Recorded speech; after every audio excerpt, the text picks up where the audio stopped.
little engines were busy clearing their railroad of leaves and broken branches.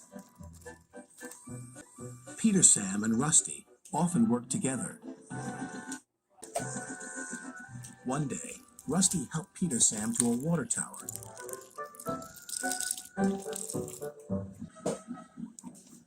Sam felt much better after his long drink, but the freight cars were bored. Let's break away. Their loads were heavy and the couplings old. One snapped.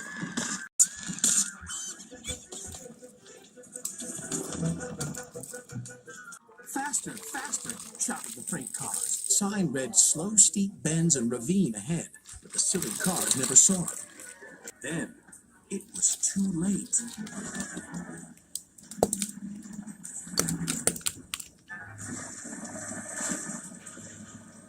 Peter Sam arrived at the scene of the disaster. His driver sighed. This was our fault. We didn't secure them properly. We'll have to get help to pull them out. Sir Topham Hatt will be very annoyed. And he was. You will work in the yards until I can trust you again. Duncan was delighted with Peter Sam's dilemma. Fancy not securing your freight cars on a hill. They'll come back to spook you and your special funnel. Woo!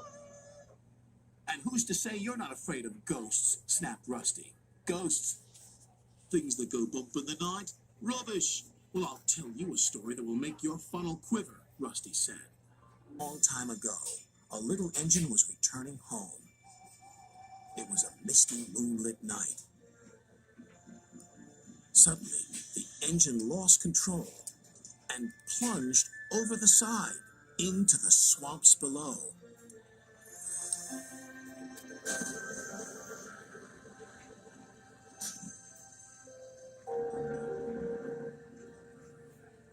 He was never found again. But many a workman will tell you that when the moon is full, they have seen the little engine trying to get home. But he never reaches the other side. What do you think of that, Duncan? Rubbish, replied Duncan. Never mind him, Peter Sam. He'd be frightened if he really saw a ghost. This gave Peter Sam's driver an idea. Let's play a trick on Duncan.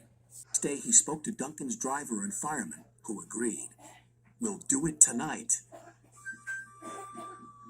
Duncan had to take coal cars to the slate mines and bring cars back.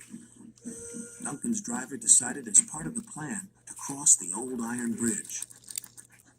Haunted bridge. Rubbish, snorted Duncan. It's as tame as a pet rabbit's. But all the same, he kept thinking about Rusty's story. When dusk fell, he was keen to leave. If we don't go now, Scarloey will take my favorite place in the sheds. We have to collect our cars first, his driver replied. He could see their plan was working because Duncan was nervous. When night fell, they set off. The mists were rising around the old iron bridge.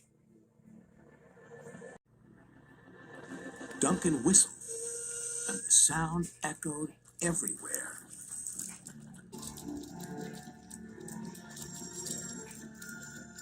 Then, ahead, he saw flickering lights. His driver knew they were only insects that shine brightly at night, but to Duncan they looked like an engine. Next, his driver secretly threw a rock from the cab into the ravine below.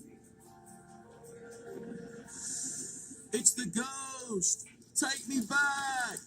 Take me back, please! When Duncan reached the safety of his shed, he closed his eyes tightly. Spooked, are you, Duncan? Laughed his driver. No, I'm asleep. And Duncan refused to open his eyes.